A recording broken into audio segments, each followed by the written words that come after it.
You know this bass line, don't you? No, you don't just know this bass line, it has a special place in your heart. You love this bass line. There's perhaps nothing more instantly recognizable in contemporary Filipino music than the Eraserheads intro. Whether it be the one for Alapap or Huling El Bimbo or Pareco, these opening salvos, no, even just their first few key hits, have the potency to elicit thunderous reactions from live crowds. We've seen it all before. And there is perhaps nothing more sticky and LSS-inducing in contemporary Filipino music than an Eraserheads hook. Nothing more quote-worthy than an E-Heads lyric. You get the idea. When breaking down an E-Heads song, you must understand that to many, these aren't just keys laid out in a sequence. The instrumentals aren't just musical accompaniments, and the lyrics aren't just words being sang. They're cultural touchstones. They speak to the Filipino experience. They have had a profound effect on people growing up. And whether or not they deserve the pedestal we put them on, the fact remains that this is where they were put by the Filipino majority in the first place, before some of us were even born. So by God, you must respect it, or else, I kid.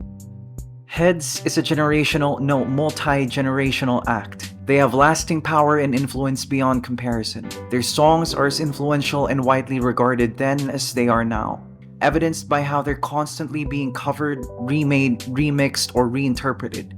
Evidenced by how we turn to their songs whenever we're in the midst of a KTV or acoustic inuman jam session. Ask any Filipino from any generation, they will know what Heads is, and they will be familiar with at least one of their songs. They, both the act and their tracks, are ubiquitous to us Filipinos. And the band itself has a reputation for being one of those untouchables, one of those acts that you cannot and should not speak ill of, lest you risk invoking the ire of an entire generation, no, multiple generations of Filipinos. E-Heads is loved and their music is loved. And yet, despite all this, there remains a very vocal contingent that would tend to say otherwise. A group of people that would contend that Heads is undeserving of the adulation, borderline exaltation that we give them. That they wear their influences on their sleeves way too much. That they're bland, unoriginal, that they've outright ripped other bands off, or worse, that they're nothing more than diet Filipino Beatles. I've heard that last one said many times over. And to my shock, when I looked up reviews, this seems to be the sentiment for some music critics as well. I am an E-Heads fan. I love them with all my heart. I love their songs with all my heart, and it hurts reading or hearing statements like these. To be quite frank, the fact that opinions about them can be quite polarizing, if anything, just speaks to the influence they have. People either love or hate them without middle ground because they've become a monolith. They've morphed into one of those things in the zeitgeist that you either embrace wholeheartedly or try to break away from, like Jollibee being a Filipino staple or Love Team still being a thing here. And ultimately, that's a net positive. We shouldn't really be bothered by these opinions. Because whether positive or negative, it's an acknowledgement of how big these records are and how relevant the act is. But at the same time, I can't help but wonder, why the disconnect? Why such a harsh dissonance between critics and the rest of us? And where do these opinions intersect? How do we reconcile them? Is there any truth to these criticisms in the first place? And if there is, why do we, as a collective, still love their songs so much despite all the decades that have passed? Why do I still think they're objectively good? Why are they so iconic? And most of all, despite everything, why is Eraserheads still so influential? Let's lay the predicate. I don't completely have the answers. All this is an attempt to know the acts and their body of work's proper place in music history, personal biases aside. An attempt to intersect these two very contrasting schools of thought in order for all of us to come to an understanding as to why they're as influential as they are. And after this video, I invite you to share your personal history with E-Heads and why you love them so much.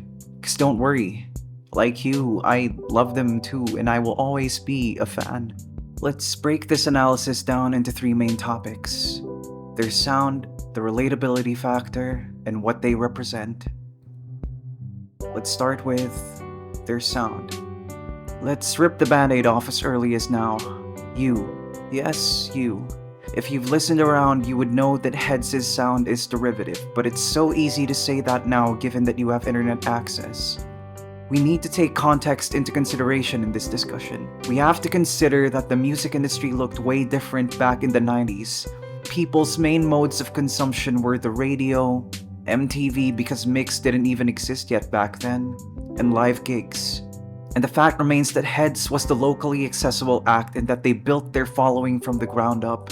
They paid their dues while bringing that particular sound to domestic shores. So it's fair to say that back then, Heads was most people's first taste of alt-rock. But if somehow, some way you had access to these international acts back in the day, good for you.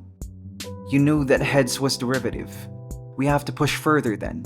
Yes, they are a product of their time, and admittedly their music takes a lot from the playbook of one, their international contemporaries that rocked the same sound before them, mostly the Britpop and indie rock bands of the late 80s to 90s, and two, to state the obvious, their biggest, most evident influences structurally, vocally, and tonally, which are most likely the Beatles and Beach Boys. Screw it, Alapaap's bass line sounds a lot like a song from Lemonhead. I'm not even gonna mention which one it is. So in the context of bringing forward new chord progressions, new sonic dimensions to popular music, or new ideas to song structures, or fresh out-of-the-box production tricks, sure, they weren't the most innovative. There, I said it. So I hope that the snobs who came to this video exclusively to bag on E-heads are satisfied. Now keep watching. Here's a question. Does it matter? And does that metric of innovation always equate to good music? Assuming it does, is that the only metric for innovation in music? Should we overemphasize the importance of bold new ideas in music? Should we only deem an act good or classic when they're bringing forward new digs? Or should we also give recognition to an act's ability to curate parts of what was good in contemporary or modern music during their time and apply those elements which, again, they borrowed, just so we're clear, in a way that sounds respectful towards but distinct from the originals and greater than the sum of its parts? To put it simply, does being derivative matter when, put in another artist's hands, a work of art looks, feels, or sounds something close to, if not completely new, and is actually pretty nice? You tell me. Again, Eraserheads is a product of its time, like most other acts in every other generation. The same way the Beatles were influenced by Bob Dylan, the same way Elvis was influenced by African American gospel music, Heads assimilated the sounds prevalent in their time and through iteration created their own sound and moved both the needle and the goalpost. In this context, they still, in my opinion, innovated, but that's up to you to decide at the end of the day. It's just that, for me, rather than being simply a reflection of what every other band sounded like during their era, I believe they added a dimension to their music that instantly stood out and to this day can never be replicated. Their character. And we'll get to that in a bit. But in a nutshell, I think that's what makes them different. That's why they have this distinct one-of-one quality about them. They are constantly compared to the Beatles, not because they sound similar or that they have similar chart success, but because through their music, which sounded new to the ears of the average Filipino listener, they started a movement, an industry shift. They ushered in a new era for Filipino music and spearheaded an influx of new bands that have their own fresh take on the sound that they popularized, just like the Beatles. After they became bona fide superstars, subsequent acts started leaning into more DIY, alt and indie rock sounds and sensibilities. But enough of the meta-analysis. This section is supposed to talk about their sound, so what do they sound like? Well,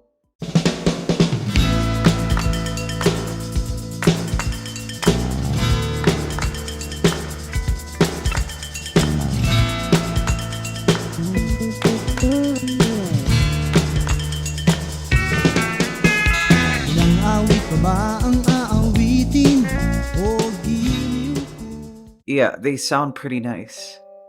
Compared to every other local act coming up at the time, Heads didn't rely on things like vocal gymnastics or instrumental bombast. They were neither folksy nor new wavy. They weren't rock stars in the purest sense. They were just dudes in a band performing their roles to a T, and they relied a lot on basic songwriting fundamentals, melody and lyrics. And I'm no music theorist, but I would posit that they delivered on these two fronts at a very high level, evidenced by how well they were received by the listening public and their lasting impact. That's not to say that they pandered to the mainstream to a point where they didn't experiment and play around with the alt-rock sound. Their debut album, UEMP, was alt-rock through and through, but with a lot of jangle pop sensibilities. Their second album, Circus, was an unhinged, humorous, almost punk-sounding record, with songs like With a Smile and Minsan acting as necessary pauses to break up the energy. Alapaap gets a special mention for experimenting with psychedelia, an element that would later come back in their fifth album, Sticker Happy. Their third album, Caterpillar, which is my personal favorite, was objectively their most cohesive work, but is somehow also their most eclectic, drawing from influences like the usual pop and rock suspects, as well as outliers like hip-hop for Super Proxy and traditional Filipino dance for Huling El Bimbo. In my opinion, this was Heads operating at their highest level, both melodically and sonically. I can go on in length about their entire discography, but I think I've already proven my point here. In spite of, actually I think because of their simplicity, they can mix things up sonically and find ways to sound fresh and new again with almost every track, and especially each new album. This lends to their staying power. But what about vocals? I've seen many a forum post and YouTube comment complaining about Ellie's vocals. And you know what? For the first time since I started yapping, I think these complaints are well-founded for once. We've heard him struggle during concerts. We've known how limited his range is in their records. The one thing I would point out though is that no, this isn't by design. I don't think Ellie is deliberately limiting his singing chops just so his songs can appeal to more people. That doesn't make sense. Check his more modern works if you don't believe me. This is just a classic case of an elsewise exceptional artist being limited in a particular field because of circumstances beyond his control. But staying on that subject, I ask again, should it matter? It's not like Ellie's a bad singer. He's very serviceable. He has a distinct voice. He can do good under the right conditions. But moreover, time and again, we've seen artists break through the limitations to their vocal range by overcompensating in other aspects of the craft. By being better songwriters, by having a distinct and recognizable character to their voice, in spite of their vocal limitations, by coming up with greater and greater concepts, by just being amazing artists. This speaks to the success of the David Bowies, Taylor Swifts, and Johnny Cashes of the world, just to name a few. The world is full of great singers, just tune into your local cable TV singing competition. But not all of them can live forever. To do that, apart from having a voice, you have to become an amazing act or artist. And I strongly believe that Heads exemplifies this idea, that they embody what it means to be immortalized through mastery of craft to a near perfect degree. They had each other to make up for what the other lacked, and by complementing one another and injecting each and every one of their works with their individual character, they created a sound that was consistently great. Couple that with how early in their careers, they carried themselves as the everyman, both lyrically and vocally, at a time when Gen Xers and early millennials were looking for someone, something in mainstream media that understood their struggles. That's about all it took. They were relatable and sang amazing music, and that resonated with people and carried them to immortality. And speaking of, let's now talk about the relatability factor. That presentation as the everyman wasn't just for show. At the start of their careers, prior to ultra-electromagnetic superstardom, that was what they were. Just four regular college kids trying to get by. And this was what informed their artistry, be it in how they came to be known, how they approached making music, and the topics that they would often talk about early on. These guys, Ellie, Marcus, Buddy, and Raymond, met in college, where they would intermingle and jam with each other as members of different bands.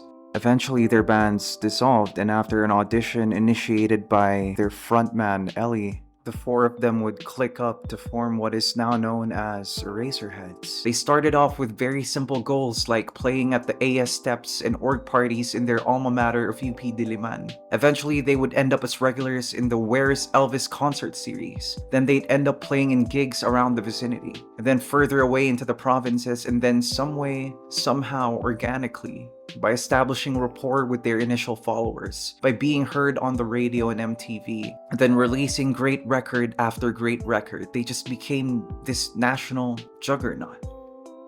But surely there's more to the story. They couldn't have become this big just because they're relatable people and they sound nice, right? True enough, the component I haven't talked about yet is their ability to tell stories, particularly the specificity in their storytelling. You can't just speak in broad strokes or vague terms and expect to be relatable or expect the people to understand that you're giving out some sort of profound message. E-heads understood that from the start. What E-heads hand-delivered to the young adults of the 90s was a sound that understood their plight and their struggles, that delivered stories that were specific yet relatable, or even if non-relatable can at least be sympathized with or understood. Whether it's a song about liking someone so much that you're willing to do their thesis for them, or asking someone for money so you could go to a party, getting your power cut off by Meralco in the middle of the semestral break, getting your heart broken so much that you get drunk and ask your friends to console you, having a long-lost unrequited love who taught you something very important. Again, these are regular stories about the mundanities and struggles of life. And again, Eraserheads being composed of regular, angsty young adults faced with life's everyday weirdness and challenges informed their kind of music. And that's precisely what the people of that time were looking for. Music that spoke from their perspective, or at least the perspective of someone they know. This is what I mean by relatability. And it helps that, as I discussed in length earlier, this music also sounded really friggin' good. It was this perfect storm of the right act with the right presentation, coming in at the right era with exactly the right sound, singing about the things that everyone at the time wanted to hear. And it's not like these stories are confined to a single generation only. Sure, they were at their most relatable during that time period, but the stories they told had such universal themes, tugged on such basic human emotions, delved into such mundane experiences that anyone from any generation could relate to them, no matter how specific they were. They used specificity as a means to tell universal messages. People are still free to relate these songs to their personal experiences. And all of this taken into consideration, I think, is why they have such a special place in people's hearts. This is why they're not just placed on a pedestal. They have an entire friggin' monument built around them and for them. And this is the last discussion I'd like to get into. Let's talk about what they represent, or what they mean to us. When you think about it, I said a lot of key phrases that can answer the question of why they're so influential. Heads, at least in the eyes of the majority, delivered consistently good music. Heads always found ways to sound new and fresh. Heads was relatable. So relatable that an entire generation gravitated towards their music and taught subsequent generations to enjoy their music too. Their storytelling was specific but timeless and hence not locked to a specific period. They started an industry shift and spearheaded an entire movement. They're one of one and can never be replicated. A single one of these statements or a combination of multiple can basically answer that question. But I think we're missing something. When I first started writing this video, I wanted it to be a completely positive work. I wanted to talk about Eraserheads and their lasting legacy, and I did. But at the same time, I can't turn a blind eye to what's clear and evident. They have people who dislike them. This isn't a piece about why they're the best. This is a piece about why they're so influential. Like I alluded to earlier, influence elicits both positive and negative responses. The degree of which depends on how influential a thing or person is. If something or someone isn't just big but held with reverence, it becomes the prerogative of many to break away from it. Some even going as far as to try and shatter people's belief in that thing. You know, in simple terms, to shit on what other people like. 'Cause they think it's BS, smoke and mirrors, unearned. And you know, in some ways I can sympathize. I used to hate on popular things too, but I can't water it down to just that, right? To just hating on popular things. No, to many, because of the reasons I mentioned earlier, Heads represents the peak of Filipino music, the epitome, the bar that'll never be realistically cleared. And it's natural for people to hate this idea. We, the fans, have built a monument around them, a monument we staunchly defend. And whether or not this is earned or justified can always be put into question if there's something to question and someone who's willing to argue hard enough. It's only natural for people to try and question the value and validity of that monument because it's so pervasive. To some, it can come off as invasive. And fair enough, their most vocal detractors raise good points. And as much as possible, I tried to bring awareness to those arguments and give my own fair objective assessment of them. But then again, I left a lot of open-ended questions in my earlier discussion. I left them that way on purpose because I want everyone to say for themselves what they think Eraserhead's place is in history, majority opinion aside. But I do hope I've given you enough things to think about. And to the rest of us fans, I do hope I've given you enough perspective to see where the other side is coming from. If you're new to all this, or if you're curious about Heads in the slightest, give them a chance. You never know what you might be missing out on. I should end this video with a profound anecdote or a line from one of their songs, but I'd rather not. Instead, here. I love this bass line. This is the intro to my favorite OPM song of all time. Or maybe it's tied with Up Dharma Down's Turn It Well, or Ransom Collective's Run. The point is, I love OPM and I love Heads, and I'd love to keep talking about them. I'd love to keep talking about music that moved me on a personal level and the acts that made them. And I hope I was able to do that for this video.